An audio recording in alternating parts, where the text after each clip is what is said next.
Rich Dad, Poor Dad Audiobook. Chapter 1. Lesson 1. The rich don't work for money. The poor and the middle class work for money. The rich have money work for them. Dad, can you tell me how to get rich? My dad put down the evening paper. Why do you want to get rich, son? Because today Jimmy's mom drove up in their new Cadillac, and they were going to their beach house for the weekend. He took 3 of his friends, but Mike and I weren't invited.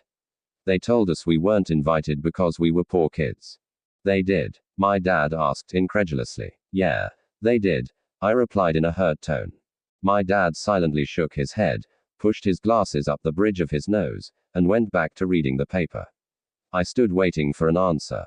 The year was 1956. I was 9 years old. By some twist of fate, I attended the same public school where the rich people sent their kids. We were primarily a sugar plantation town.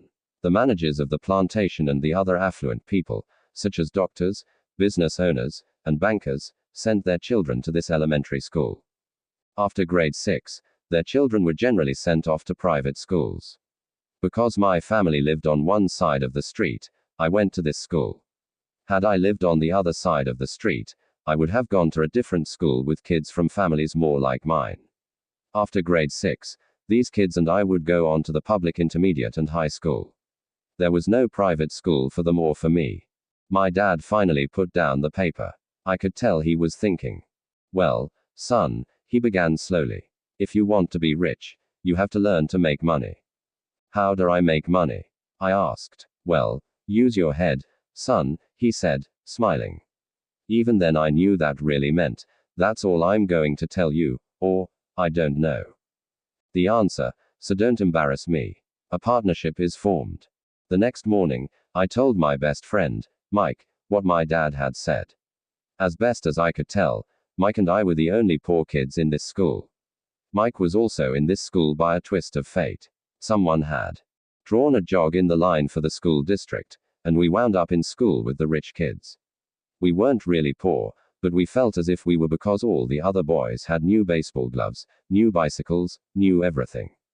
Mom and dad provided us with the basics, like food, shelter, and clothes. But that was about it. My dad used to say, if you want something, work for it. We wanted things, but there was not much work available for 9-year-old boys. So what do we do to make money? Mike asked. I don't know, I said. But do you want to be my partner? He agreed, and so on that Saturday morning, Mike became my first business partner. We spent all morning coming up with ideas on how to make money. Occasionally we talked about all the cool guys at Jimmy's beach house having fun. It hurt a little, but that hurt was good, because it inspired us to keep thinking of a way to make money. Finally, that afternoon, a bolt of lightning struck. It was an idea Mike got from a science book he had read. Excitedly, we shook hands, and the partnership now had a business. For the next several weeks, Mike and I ran around our neighborhood, knocking on doors and asking our neighbors if they would save their toothpaste tubes for us.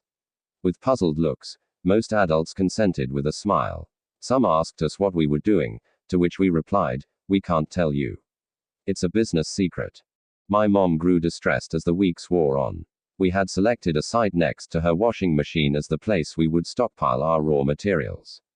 In a brown cardboard box that at one time held catsup bottles, our little pile of used toothpaste tubes began to grow. Finally my mom put her foot down. The sight of her neighbors' messy, crumpled, used toothpaste tubes had gotten to her. What are you boys doing? She asked. And I don't want to hear again that it's a business secret. Do something with this mess, or I'm going to throw it out. Mike and I pleaded and begged, explaining that we would soon have enough and then we would begin production. We informed her that we were waiting on a couple of neighbors to finish their toothpaste, so we could have their tubes. Mom granted us a 1-week extension. The date to begin production was moved up, and the pressure was on. My first partnership was already being threatened with an eviction notice by my own mom. It became Mike's job to tell the neighbors to quickly use up the toothpaste, saying the dentist wanted them to brush more often anyway. I began to put together the production line. One day my dad drove up with a friend to see 2 9-year-old boys in the driveway with a production line operating at full speed. There was fine white powder everywhere. On a long table were small milk cartons from school, and our family's hibachi grill was glowing with red-hot coals at maximum heat. Dad walked up cautiously, having to park the car at the base of the driveway since the production line blocked the carport. As he and his friend got closer, they saw a steel pot sitting on top of the coals in which the toothpaste tubes were being melted down. In those days, toothpaste did not come in plastic tubes. The tubes were made of lead. So once the paint was burned off, the tubes were dropped in the small steel pot. They melted until they became liquid, and with my mom's pot holders, we poured the lead through a small hole in the top of the milk cartons. The milk cartons were filled with plaster of Paris. White powder was everywhere. In my haste, I had knocked the bag over, and the entire area looked like it had been hit by a snowstorm. The milk cartons were the outer containers for plaster of Paris molds. My dad and his friend watched as we carefully poured the molten lead through a small hole in the top of the plaster of Paris cube. Careful, my dad said. I nodded without looking up. Finally, once the pouring was through, I put the steel pot down and smiled at my dad. "What are you boys doing?" he asked with a cautious smile. "We're doing what you told me to do. We're going to be rich," I said. "Yup," said Mike, grinning and nodding his head. "We're partners." "And what is in those plaster molds?" my dad asked. "Watch," I said. "This should be a good batch." With a small hammer, I tapped at the seal that divided the cube in half. Cautiously, I pulled up the top half of the plaster mold and a lead nickel fell out. "Oh, no," my dad exclaimed. "You're casting nickels out of lead." "That's right," Mike said. "We're doing as you told us to do. We're making money." My dad's friend turned and burst into laughter. My dad smiled and shook his head. Along with a fire and a box of spent toothpaste tubes, in front of him were two little boys covered with white dust. Smiling from ear to ear, he asked us to put everything down and sit with him on the front step of our house. With a smile, he gently explained what the word counterfeiting meant. Our dreams were dashed. "You mean this is illegal?" asked Mike. In a quivering voice, "Let them go," my dad's friend said. "They might be developing a natural talent." My dad glared at him. "Yes, it is illegal," my dad said gently. "But you boys have shown great creativity and original thought. Keep going. I'm really proud of you." Disappointed, Mike and I sat in silence for about 20 minutes before we began cleaning up our mess. The business was over on opening day. Sweeping the powder up, I looked at Mike and said, "I guess Jimmy and his friends are right. We are poor." My father was just leaving as I said that. "Boys," he said, "you're only poor if you give up. The most important thing is that you did something. Most people only talk and dream of getting rich. You've done something. I'm very proud of the two of you. I will say it again. Keep going. Don't quit." Mike and I stood there in silence. They were nice words, but we still did not know what to do. "So how come you're not rich, Dad?" I asked. "Because I chose to be a schoolteacher. Schoolteachers really don't think about being rich. We just like to teach. I wish I could help you. But I really don't know how to make money." Mike and I turned and continued our cleanup. "I know," said my dad. "If you boys want to learn how to be rich, don't ask me. Talk to your dad, Mike." "My dad?" asked Mike with a scrunched up face. "Yeah, your dad," repeated my dad with a smile. "Your dad. And I have the same banker, and he raves about your father. He's told me several times that your father is brilliant when it comes to making money." "My dad?" Mike asked again in disbelief. "Then how come we don't have a nice car and a nice house like the rich kids at school?" "A nice car and a nice house don't necessarily mean you're rich or you know how to make money," my dad replied. "Jimmy's dad works for the sugar plantation. He's not much different from me. He works for a company, and I work for the government. The company buys the car for him. The sugar company is in financial trouble. And Jimmy's dad may soon have nothing. Your dad is different, Mike. He seems to be building an empire, and I suspect in a few years he will be a very rich man."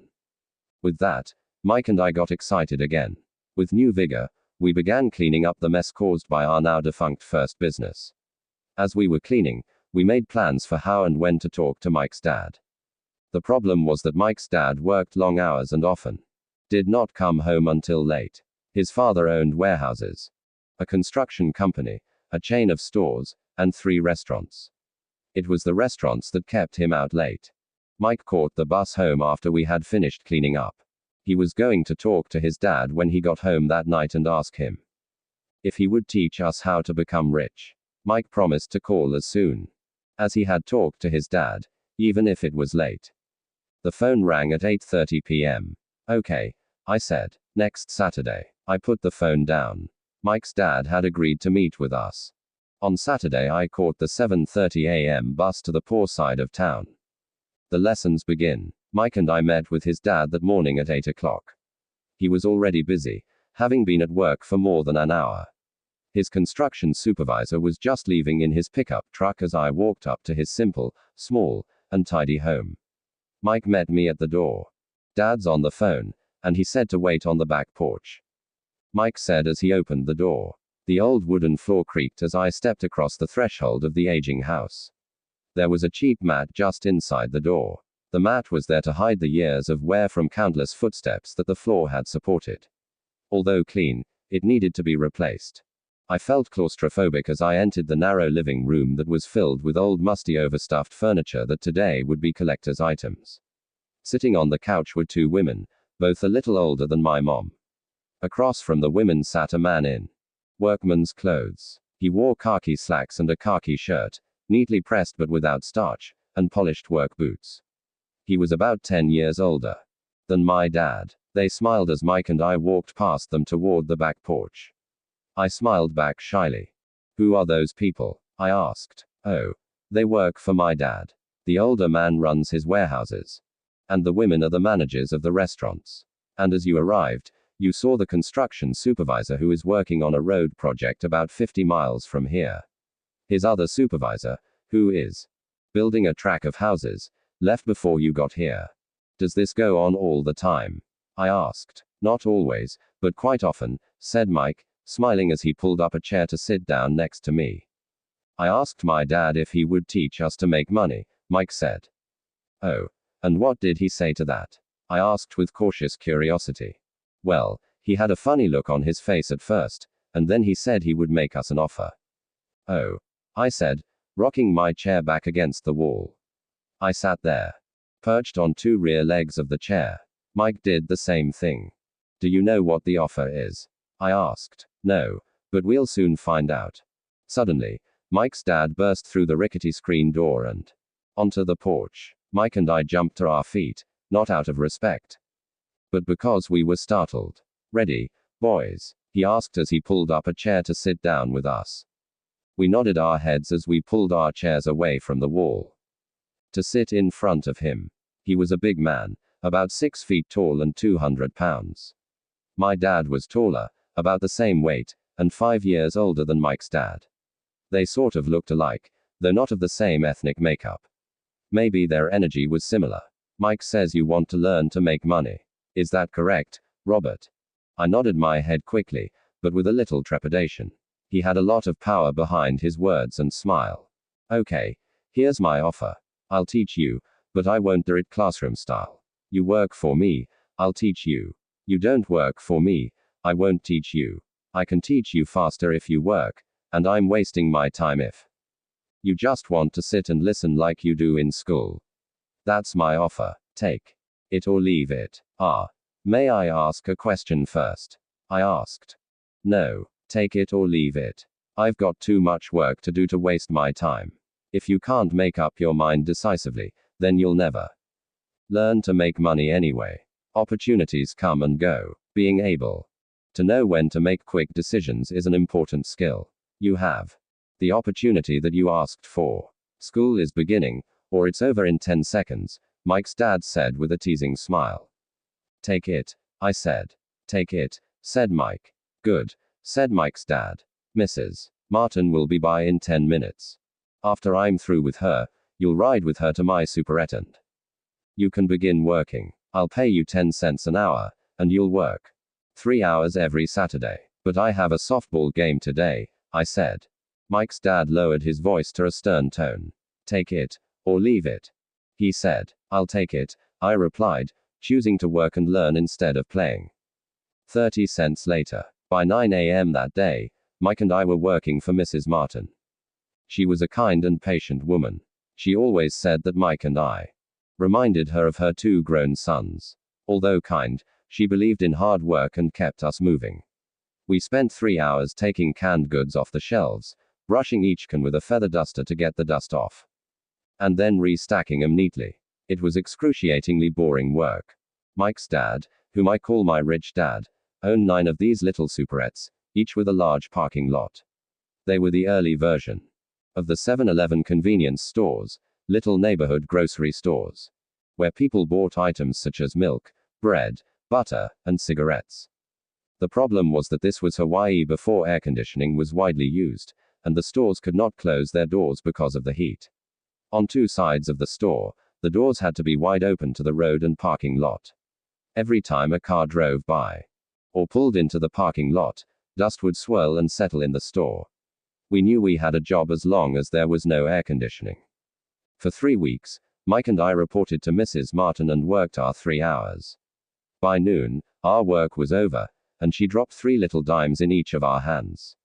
Now, even at the age of 9 in the mid-1950s, 30 cents was not too exciting.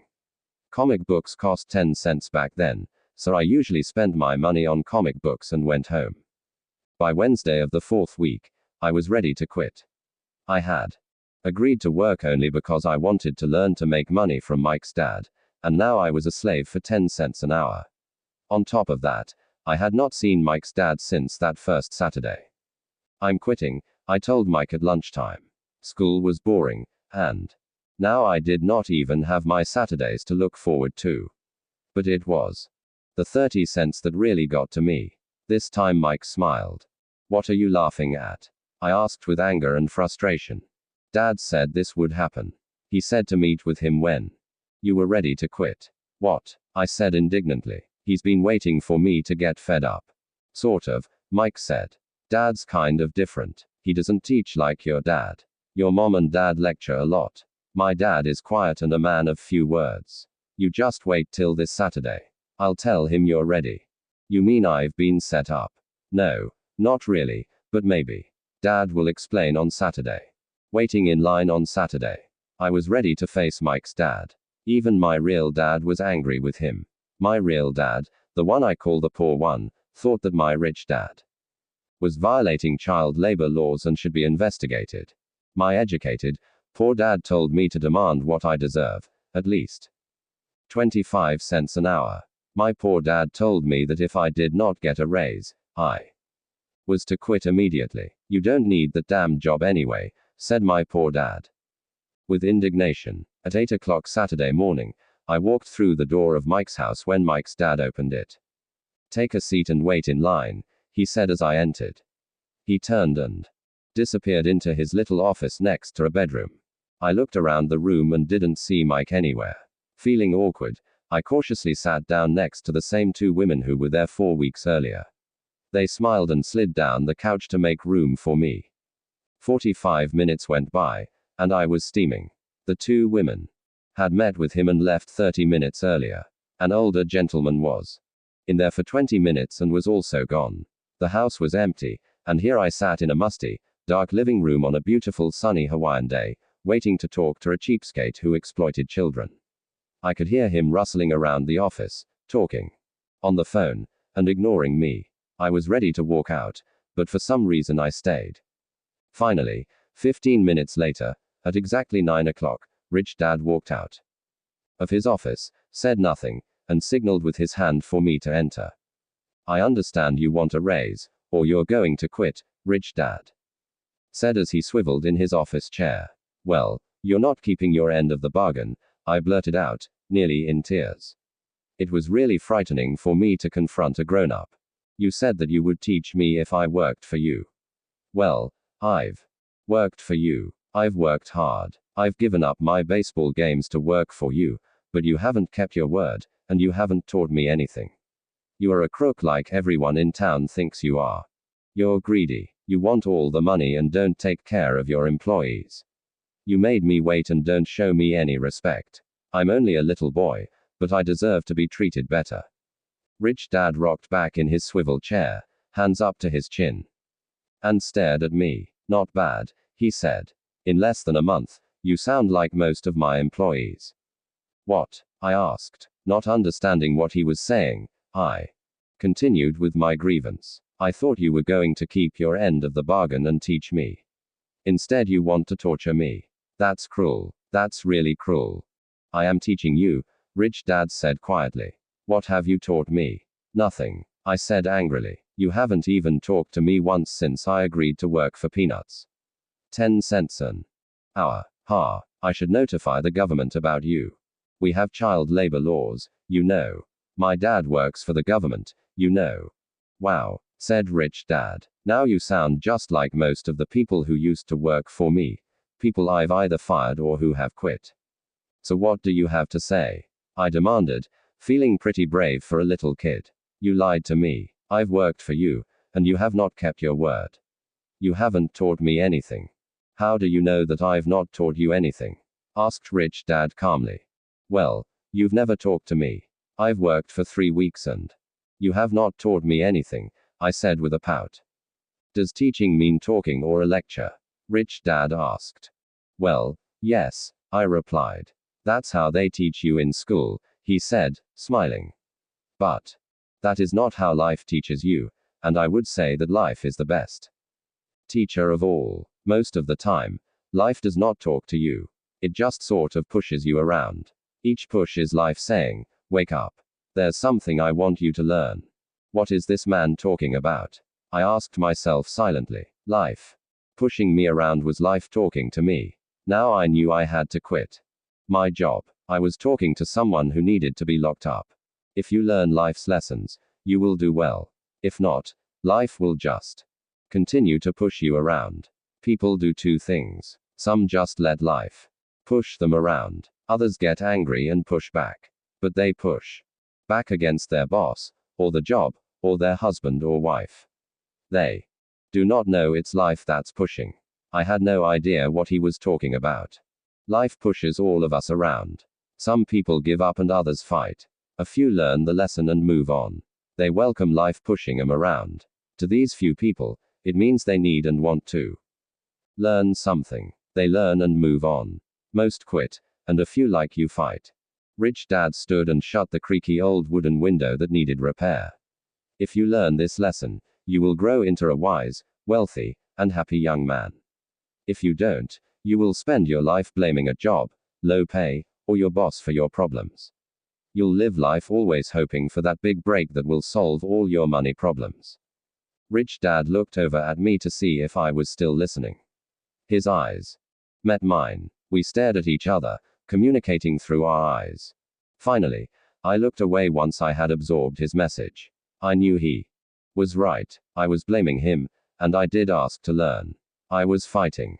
RichDad continued, or if you're the kind of person who has no guts, you just give up every time life pushes you. If you're that kind of person, you'll live all your life playing it safe, doing the right things, saving yourself for some event that never happens. Then you die a boring old man.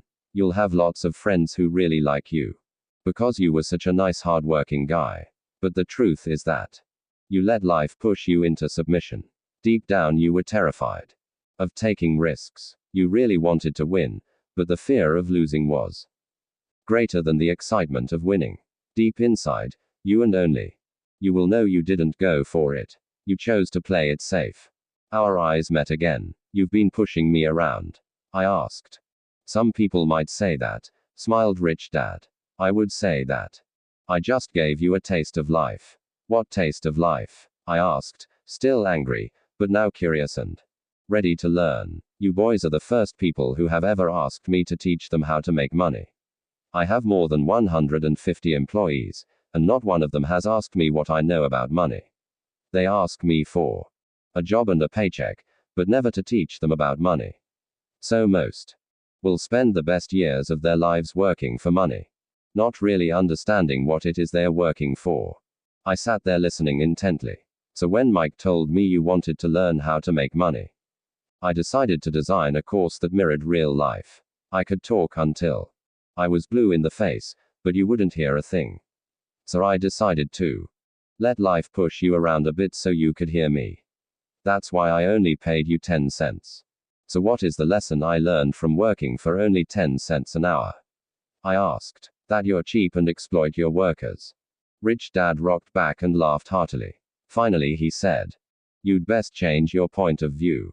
Stop blaming me and thinking I'm the problem. If you think I'm the problem, then you have to change me. If you realize that you're the problem, then you can change yourself, learn something, and grow wiser.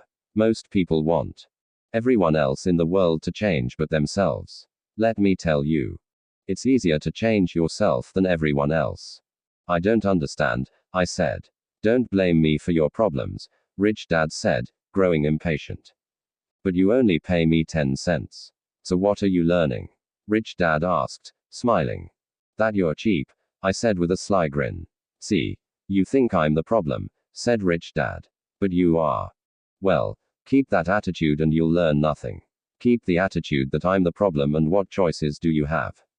Well, if you don't pay me more or show me more respect and teach me, I'll quit. Well put, Rich Dad said.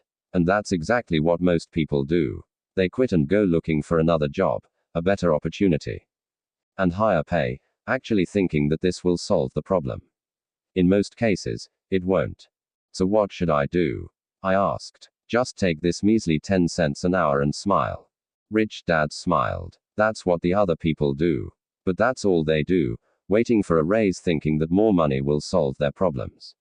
Most just accept it, and some take a second job working harder, but again accepting a small paycheck. I sat staring at the floor, beginning to understand the lesson Rich Dad was presenting.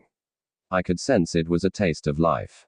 Finally, I looked up and asked, so what will solve the problem? This, he said, leaning forward in his chair and tapping me gently on the head. This stuff between your ears. It was at that moment that Rich Dad shared the pivotal point of view that separated him from his employees and my poor dad, and led him to eventually become one of the richest men in Hawaii, while my highly educated but poor dad struggled financially all his life. It was a singular point of view that made all the difference over a lifetime. Rich Dad explained this point of view over and over, which I call lesson number 1. The poor and the middle class work for money. The rich have money work for them. On that bright Saturday morning, I learned a completely different point of view from what I had been taught by my poor dad. At the age of 9, I understood that both dads wanted me to learn. Both dads encouraged me to study, but not the same things. My highly educated dad recommended that I do what he did. Son, I want you to study hard, get good grades, so you can find a safe, secure job with a big company. And make sure it has excellent benefits. My rich dad wanted me to learn how money works so I could make it work for me. These lessons I would learn through life with his guidance, not because of a classroom. My rich dad continued my first lesson. I'm glad you got angry about working for 10 cents an hour. If you hadn't got angry and had simply accepted it, I would have to tell you that I could not teach you. You see, true learning takes energy, passion, and a burning desire. Anger is a big part of that formula, for passion is anger and love combined. When it comes to money, most people want to play it safe and feel secure. So passion does not direct them. Fear does. So is that why they'll take jobs with low pay? I asked. Yes, said Rich Dad. Some people say I exploit people because I don't pay as much as the sugar plantation or the government. I say the people exploit themselves. It's their fear, not mine. But don't you feel you should pay them more? I asked. I don't have to. And besides, more money will not solve their problems. Just look at your dad. He makes a lot of money, and he still can't pay his bills. Most people, given more money, only get into more debt. So that's why the 10 cents an hour, I said, smiling. It's a part of the lesson. That's right, smiled Rich Dad. You see, your dad went to school and got an excellent education, so he could get a high-paying job.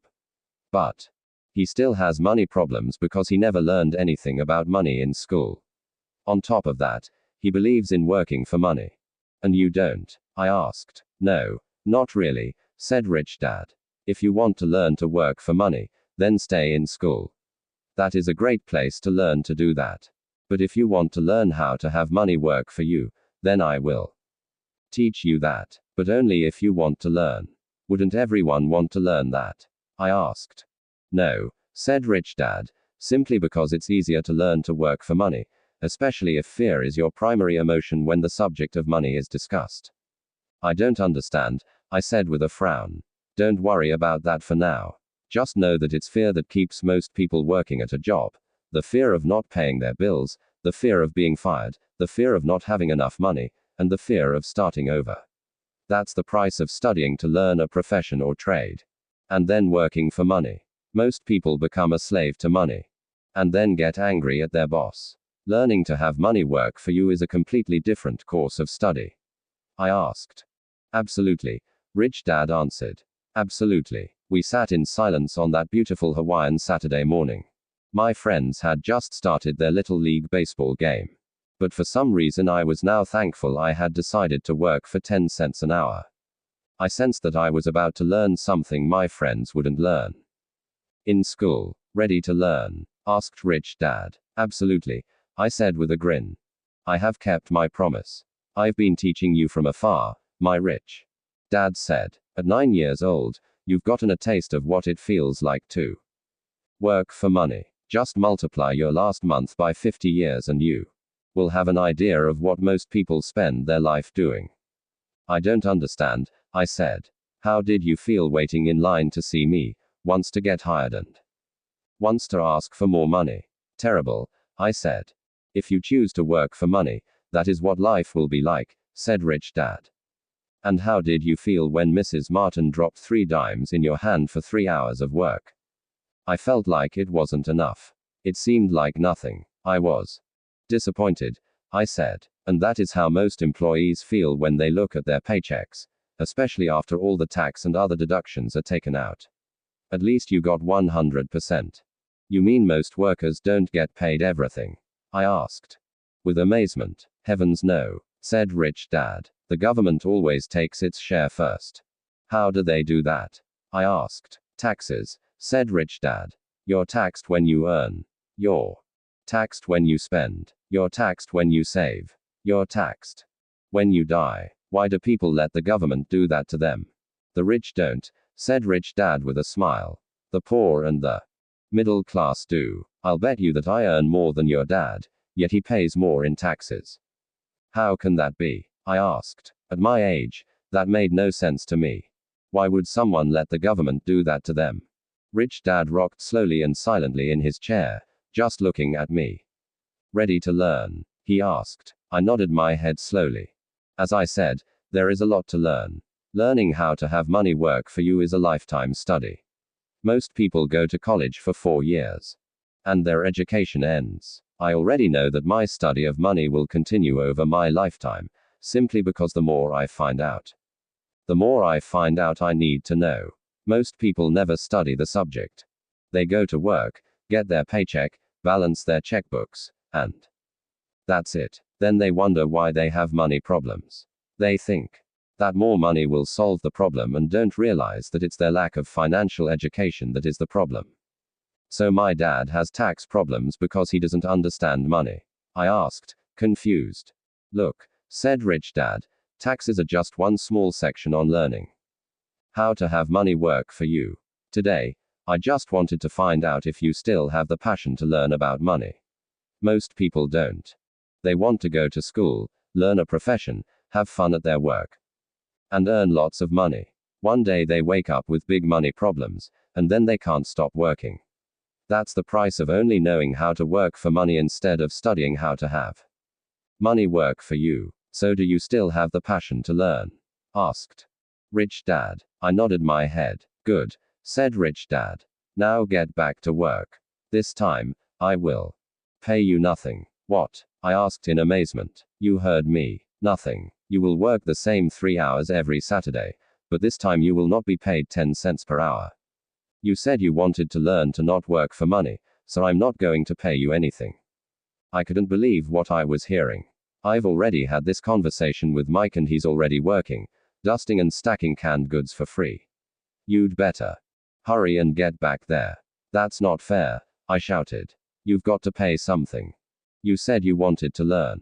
If you don't learn this now, you'll grow up to be like the two women and the older man sitting in my living room, working for money and hoping I don't fire them. Or like your dad, earning lots of money only to be in debt up to his eyeballs. Hoping more money will solve the problem. If that's what you want, I'll go back to our original deal of 10 cents an hour. Or you can do what most adults do, complain that there is not enough pay, quit, and go looking for another job. But what do I do? I asked. Rich Dad tapped me on the head. Use this, he said. If you use it well, you will soon thank me for giving you an opportunity and you will grow into a rich man. I stood there, still not believing what a raw deal I was handed. I came to ask for a raise, and somehow I was instead working for nothing. Rich Dad tapped me on the head again and said, use this. Now. Get out of here and get back to work. I didn't tell my poor dad I wasn't being paid. He wouldn't have understood, and I didn't want to try to explain something I didn't understand myself. For 3 more weeks, Mike and I worked 3 hours every Saturday for nothing. The work didn't bother me, and the routine got easier, but it was the missed baseball games and not being able to afford to buy a few comic books that got to me. Rich Dad stopped by at noon on the 3rd week. We heard his truck pull up in the parking lot and sputter when the engine was turned off. He entered the store and greeted Mrs. Martin with a hug. After finding out how things were going in the store, he reached into the ice cream freezer, pulled out 2 bars, paid for them, and signaled to Mike and me, let's go for a walk, boys. We crossed the street, dodging a few cars, and walked across a large grassy field where a few adults were playing softball. Sitting down at a lone picnic table, he handed Mike and me the treats. How's it going, boys? Okay, Mike said. I nodded in agreement. Learn anything yet? Rich Dad asked. Mike and I looked at each other, shrugged our shoulders, and shook our heads in unison, avoiding one of life's biggest traps. Well, you boys had better start thinking. You're staring at one of life's biggest lessons. If you learn it, you'll enjoy a life of great freedom and security. If you don't, you'll wind up like Mrs. Martin and most of the people playing softball in this park. They work very hard for little money, clinging to the illusion of job security and looking forward to a 3-week vacation each year and maybe a skimpy pension after 45 years of service. If that excites you, I'll give you a raise to 25 cents an hour.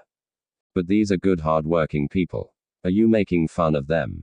I demanded. A smile came over Rich Dad's face. Mrs. Martin is like a mother to me. I would never be that cruel.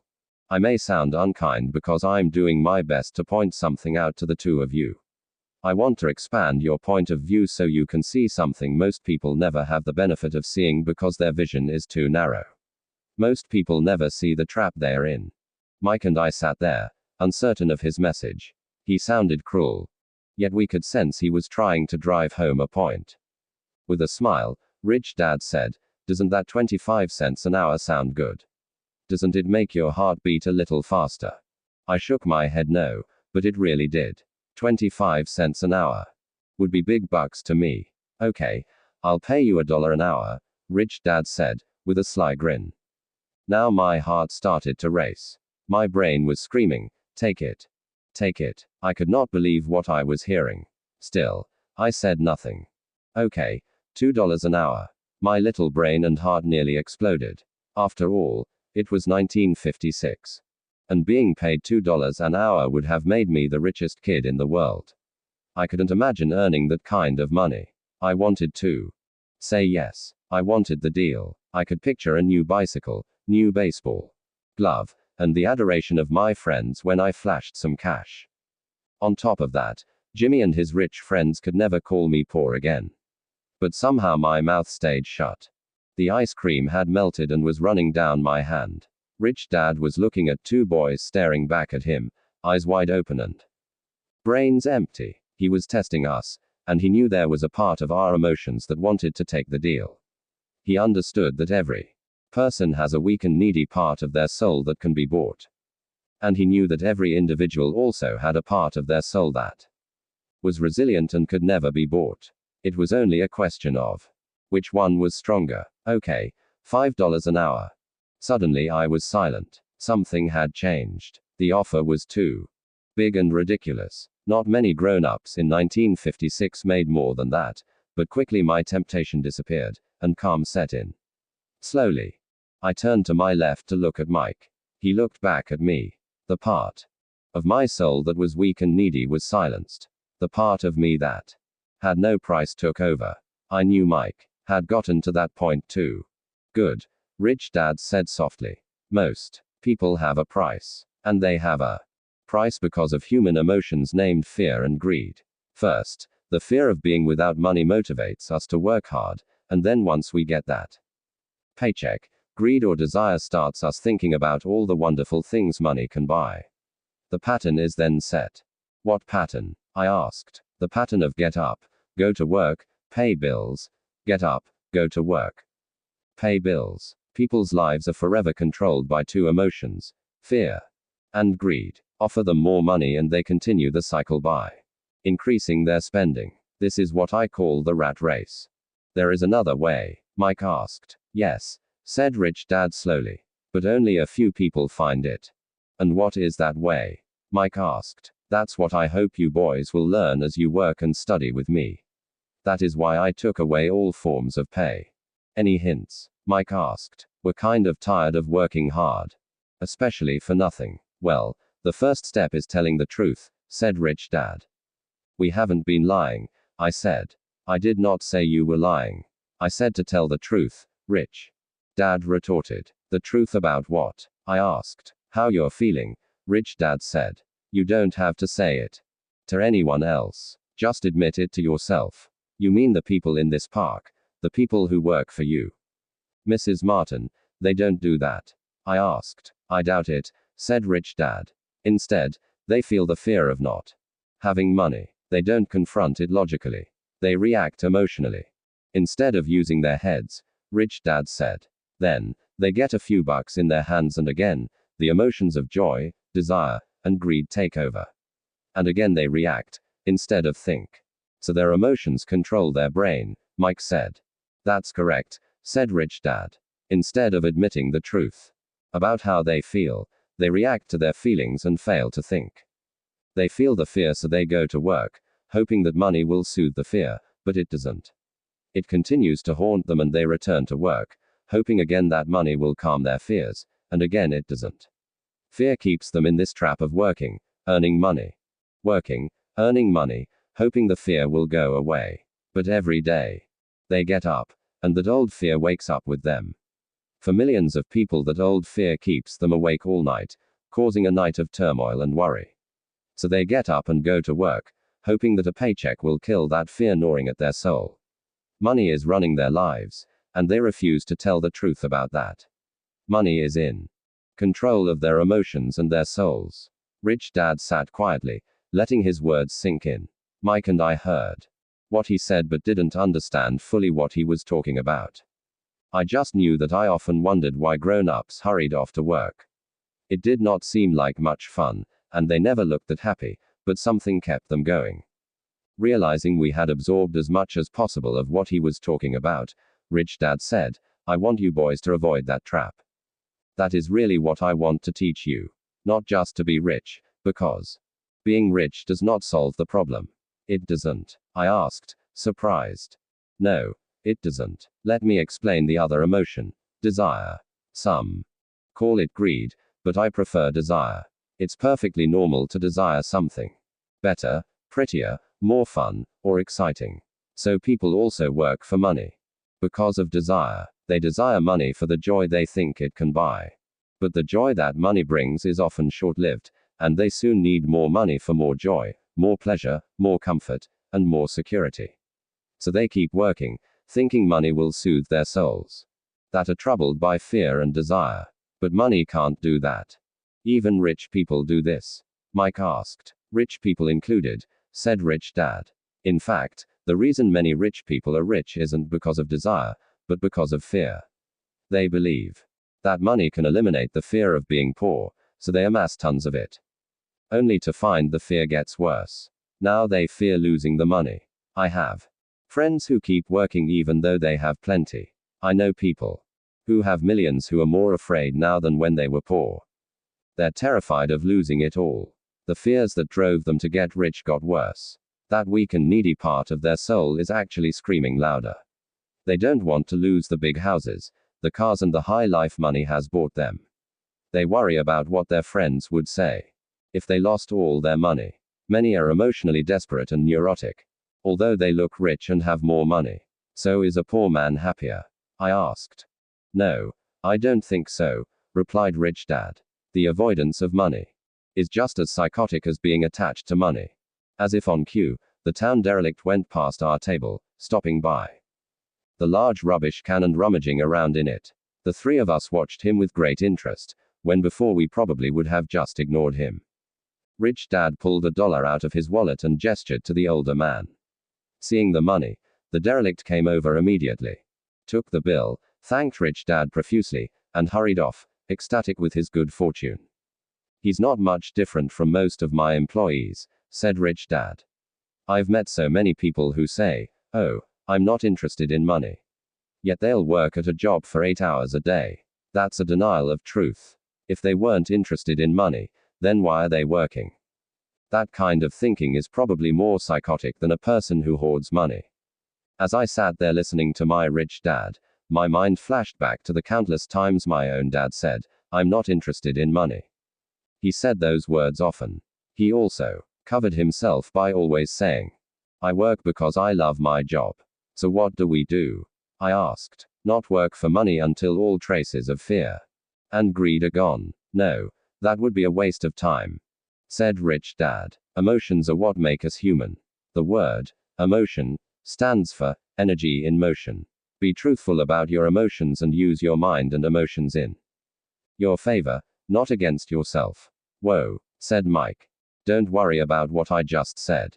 It will make more sense in years to come. Just be an observer, not a reactor, to your emotions. Most people do not know that it's their emotions that are doing the thinking. Your emotions are your emotions, but you have got to learn to do your own thinking. Can you give me an example? I asked. Sure, replied RichDad. When a person says, I need to find a job, it's most likely an emotion doing the thinking. Fear of not having money generates that thought. But people do need money if they have bills to pay, I said. Sure they do, smiled RichDad. All I'm saying is that it's fear that is all too often doing the thinking. I don't understand, said Mike. For example, said RichDad, if the fear of not having enough money arises, instead of immediately running out to get a job, they instead might ask themselves this question: will a job be the best solution to this fear over the long run? In my opinion, the answer is no. A job is really a short-term solution to a long-term problem. But my dad is always saying, stay in school and get good grades, so you can find a safe, secure job, I interjected, somewhat confused. Yes, I understand he says that, said RichDad, smiling. Most people recommend that, and it's a good path for most people. But people make that recommendation primarily out of fear. You mean my dad says that because he's afraid? Yes, said RichDad. He's terrified that you won't earn enough money and won't fit into society. Don't get me wrong, he loves you and wants the best for you. I too believe an education and a job are important, but it won't handle the fear. You see, that same fear that makes him get up in the morning to earn a few bucks is the fear that is causing him to be so fanatical about your going to school. So what do you recommend? I asked. I want to teach you to master the power of money, instead of being afraid of it. They don't teach that in school, and if you don't learn it, you become a slave to money. It was finally making sense. He wanted us to widen our views and to see what the Mrs. Martins of this world couldn't see. He used examples that sounded cruel at the time, but I've never forgotten them. My vision widened that day, and I began to see the trap that lay ahead for most people. You see, we're all employees ultimately. We just work at different levels, said RichDad. I just want you boys to have a chance to avoid the trap caused by those two emotions, fear and desire. Use them in your favor, not against you. That's what I want to teach you. I'm not interested in just teaching you to make a pile of money. That won't Handle the fear or desire. If you don't first handle fear and desire, and you get rich, you'll only be a highly paid slave. So how do we avoid the trap? I asked. The main cause of poverty or financial struggle is fear and ignorance, not the economy or the government or the rich. It's self-inflicted fear and ignorance that keep people trapped. So you boys go to school and get your college degrees, and I'll teach you how to stay out of the trap. The pieces of the puzzle were appearing. My highly educated dad had a great education and a great career, but school never told him how to handle money or his fear of it. It became clear that I could learn different and important things from two fathers. So you've been talking about the fear of not having money. How does the desire for money affect our thinking? Mike asked. How did you feel when I tempted you with a pay raise? Did you notice your desires rising? We nodded our heads. By not giving in to your emotions, you were able to delay your reactions and think. That is important. We will always have emotions of fear and greed. From here on in, it's imperative for you to use those emotions to your advantage, and for the long term to not let your emotions control your thinking. Most people use fear and greed against themselves. That's the start of ignorance. Most people live their lives chasing paychecks, pay raises and job security because of the emotions of desire and fear, not really questioning where those emotion-driven thoughts are leading them. It's just like the picture of a donkey dragging a cart with its owner dangling a carrot just in front of its nose. The donkey's owner may be going where he wants to, but the donkey is chasing an illusion. Tomorrow there will only be another carrot for the donkey. You mean the moment I picture a new baseball glove, candy and toys, that's like a carrot to a donkey? Mike asked. Yes, and as you get older, your toys get more expensive. A new car, a boat, and a big house to impress your friends, said Rich Dad. With a smile, fear pushes you out the door, and desire calls to you. That's the trap. So what's the answer? Mike asked. What intensifies fear and desire is ignorance. That is why rich people with lots of money often have more fear the richer they get. Money is the carrot, the illusion. If the donkey could see the whole picture, it might rethink its choice to chase the carrot. Rich Dad went on to explain that a human's life is a struggle between ignorance and illumination. He explained that once a person stops searching for information and self-knowledge, ignorance sets in. That struggle is a moment-to-moment decision to learn to open or close one's mind. Look, school is very important. You go to school to learn a skill or profession to become a contributing member of society. Every culture needs teachers, doctors, mechanics, artists, cooks, businesspeople, police officers, firefighters, and soldiers. Schools train them so society can thrive and flourish, said Rich Dad. Unfortunately, for many people, school is the end, not the beginning. There was a long silence. Rich Dad was smiling. I didn't comprehend everything he said that day. But as with most great teachers, his words continued to teach for years. I've been a little cruel today, said Rich Dad. But I want you to always remember this talk. I want you to always think of Mrs. Martin. And I want you always to remember that donkey. Never forget that fear and desire can lead you into life's biggest trap if you're not aware of them controlling your thinking. To spend your life living in fear, never exploring your dreams, is cruel.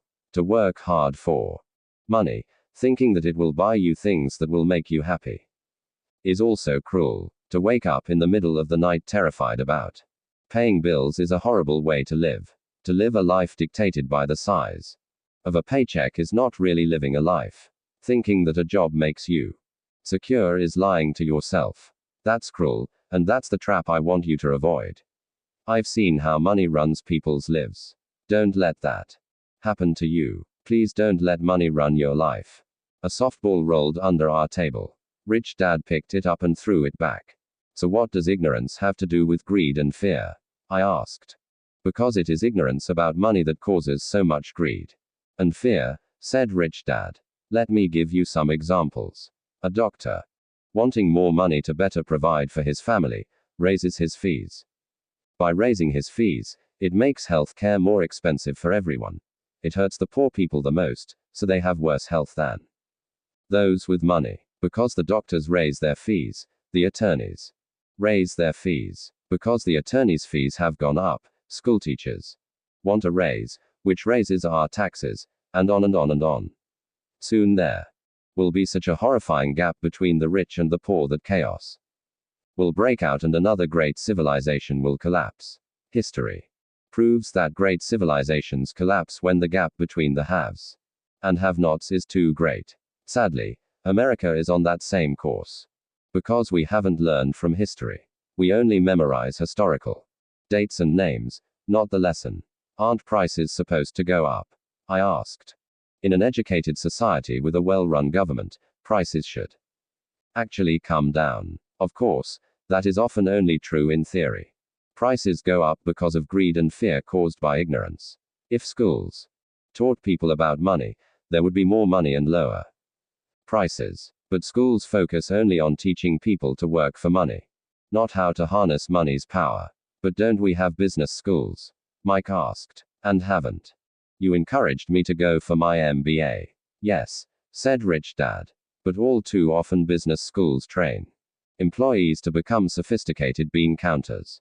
Heaven forbid a bean counter takes over a business.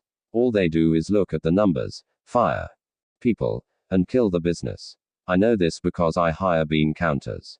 All they think about is cutting costs and raising prices, which cause more problems. Bean counting is important. I wish more people knew it, but it, too, is not the whole picture, added RichDad angrily. So is there an answer? Asked Mike. Yes, said RichDad. Learn to use your emotions to think, not think with your emotions. When you boys mastered your emotions by agreeing to work for free, I knew there was hope. When you again resisted your emotions when I tempted you with more money, you were again learning to think in spite of being emotionally charged. That's the first step. Why is that step so important? I asked. Well, that's up to you to find out. If you want to learn, I'll take you boys into the briar patch, a place almost everyone else avoids. If you go with me, you'll let go of the idea of working for money and instead learn to have money work for you. And what will we get if we go with you? What if we agree to learn from you? What will we get? I asked. The same thing Brer Rabbit got, said RichDad, referring to the classic children's story. Is there a briar patch? I asked. Yes, said RichDad. The briar patch is our fear and greed. Confronting fear, weaknesses, and neediness by choosing our own thoughts is the way out. Choosing our thoughts? Mike asked, puzzled. Yes, choosing what we think rather than reacting to our emotions. Instead of just getting up and going to work because not having the money to pay your bills is scaring you, ask yourself, is working harder at this the best solution to this problem? Most people are too afraid to rationally think things through and instead run out the door to a job they hate. The tar baby is in control. That's what I mean by choosing your thoughts. And how do we do that? Mike asked. That's what I will teach you. I'll teach you to have a choice of thoughts rather than a knee-jerk reaction, like gulping down your morning coffee and running out the door. Remember what I said before, a job is only a short-term solution to a long-term problem. Most people have only one problem in mind, and it's short-term. It's the bills at the end of the month. The tar baby. Money controls their lives, or should I say the fear and ignorance about money controls it. So they do as their parents did.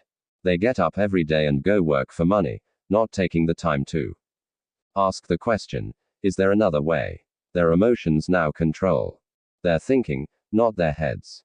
Can you tell the difference between emotions thinking and the head thinking? Mike asked. Oh, yes, I hear it all the time, said RichDad. I hear things like, well, everyone has to work. Or, the rich are crooks. Or, I'll get another job. I deserve this raise. You can't push me around. Or, I like this job because it's secure. No one asks, is there something I'm missing here? Which would break through the emotional thought and give you time to think clearly. As we headed back to the store, RichDad explained that the rich really did make money. They did not work for it.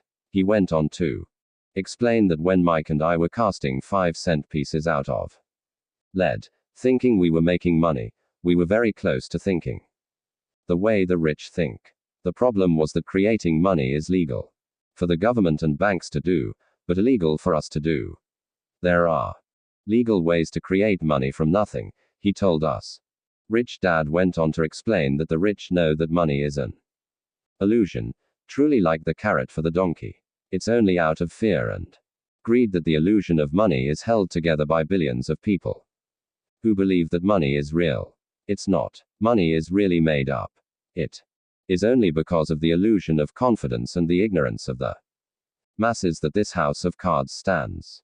He talked about the gold standard that America was on, and that each dollar bill was actually a silver certificate. What concerned him was the rumor that we would someday go off the gold standard and our dollars would no longer be backed by something tangible. If that happens, boys, all hell will break loose. The poor, the middle class, and the ignorant will have their lives ruined simply because they will continue to believe that money is real and that the company they work for, or the government, will look after them. We really did not understand what he was saying that day, but over the years, it made more and more sense. Seeing what others miss. As he climbed into his pickup truck outside his convenience store, Rich Dad said, "Keep working, boys, but the sooner you forget about needing a paycheck, the easier your adult life will be. Keep using your brain, work for free, and soon your mind will show you ways of making money far beyond what I could ever pay you. You will see things that other people never see. Most people never see these opportunities because they're looking for money and security, so that's all they get. The moment you see one opportunity, you'll see them for the rest of your life. The moment you do that, I'll teach you something else. Learn this, and you'll avoid one of life's biggest traps." Mike and I picked up our things from the store and waved goodbye to Mrs. Martin. We went back to the park, to the same picnic bench, and spent several more hours thinking and talking. We spent the next week at school thinking and talking, too. For 2 more weeks, we kept thinking, talking, and working for free. At the end of the second Saturday, I was again saying goodbye to Mrs. Martin and looking at the comic book stand with a longing gaze. The hard thing about not even getting 30 cents every Saturday was that I didn't have any money to buy comic books. Suddenly, as Mrs. Martin said goodbye to Mike and me, I saw her do something I'd never seen her do before. Mrs. Martin was cutting the front page of the comic book in half. She kept the top half of the comic book cover and threw the rest of the book into a large cardboard box.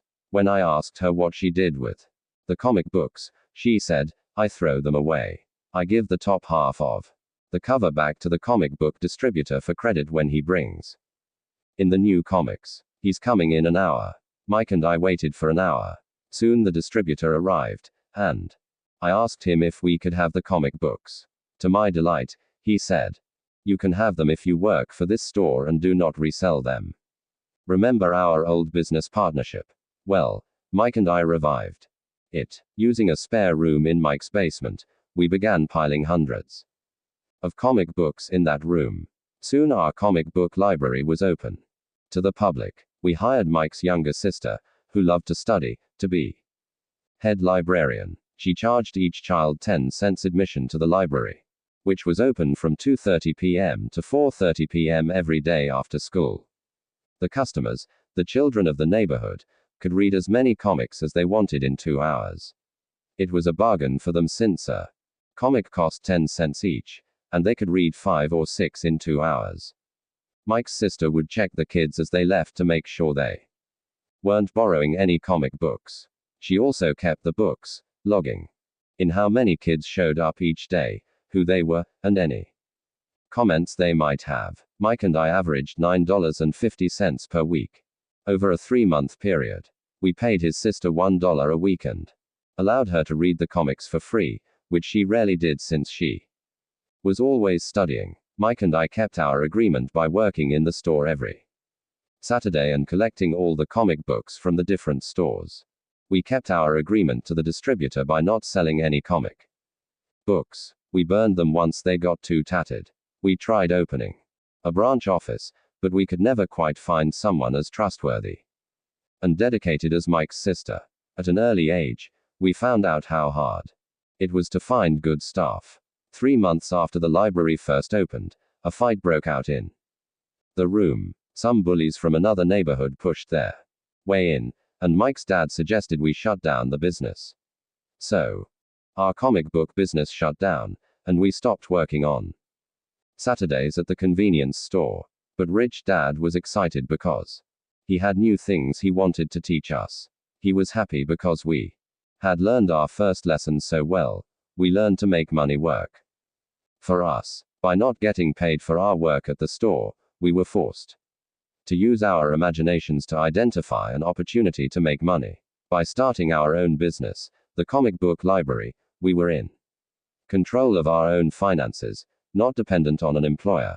The best part was that our business generated money for us, even when we weren't physically there. Our money worked for us. Instead of paying us money, RichDad had given us so much more.